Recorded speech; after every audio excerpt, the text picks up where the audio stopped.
I'm pretty much here every day because it's quiet. It's not like going to one of the caribous downtown because they want to rush people in and out. Here, if I want to, I can go on my Facebook and play my games if I want to. Things like that. I'll come down Glenwood and then I walk back behind the back part of Target Field right into Caribou. Routes that we take to get here is basically to avoid the hustle and bustle of downtown. Minneapolis isn't like what it used to be. I've grown up here. I lived here all my life. It really has changed. We're growing up. We're losing our identity to that, to growing up.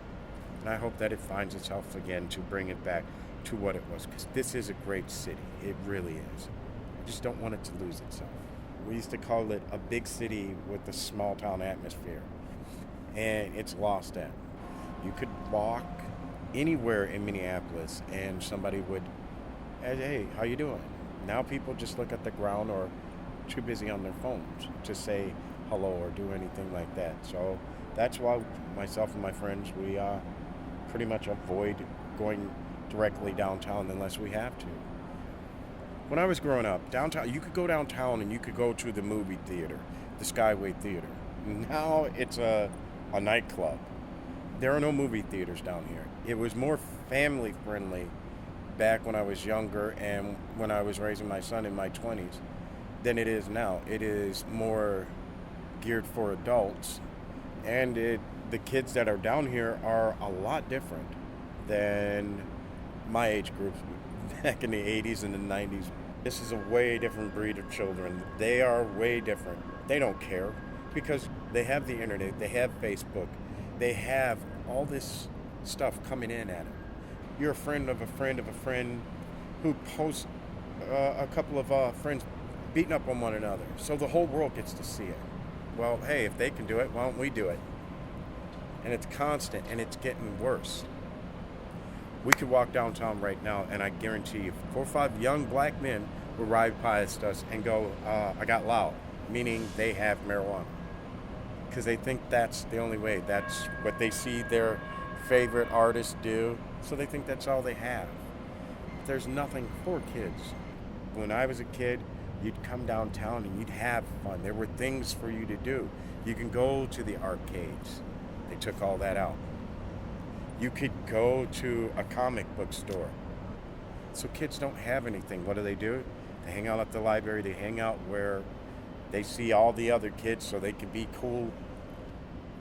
There's a lot of African American children, a lot of Asian American children don't know how to camp, don't know anything about the outdoors, don't know how fun it is to be outdoors. They want to, what do they say? Post up with their friends downtown. Bring back the summer programs. Bring back the parks. We used to go to parks in the afternoon, and we used to have lunch. They provided us with a little lunch, milk and everything, with fruits and everything, and it was fun. We went there every day, and we'd play football or baseball or do anything. Nowadays, none of that. Bring back those programs and give it to the children in low-income neighborhoods as well as kids in good neighborhoods. Block party in the summertime was the best time because it brought everybody together in this city. They were so fun. They did a free concert downtown and it was great. I don't know if there were any problems, but it was a good time. There were 500,000 people downtown Minneapolis walking around, buying food. Bring that back. Show them that. Stop making the Aquatennial so one-sided. Minorities are not going to join in anything where they feel that it's nothing but for Caucasians. Start going into the neighborhoods, start going into schools, start teaching them about the history of the Aquatennial parades. Start getting them to be in the pageants, because there are a lot of very beautiful black women in North Minneapolis who never think, have very low self-esteem. I'm not good enough, because they look at television and they see white women just for King Boreas. There are a lot of African American vets who live over north. and there is no VFWs. Start getting the one that's in Robbinsdale involved in it to do the Aquatennial Parade. There are a lot of creative people, and there are a lot of people that would help if they knew, but they're washed away. But you get them involved in making a float or get a band together and march in the parade. Show their pride in North Minneapolis.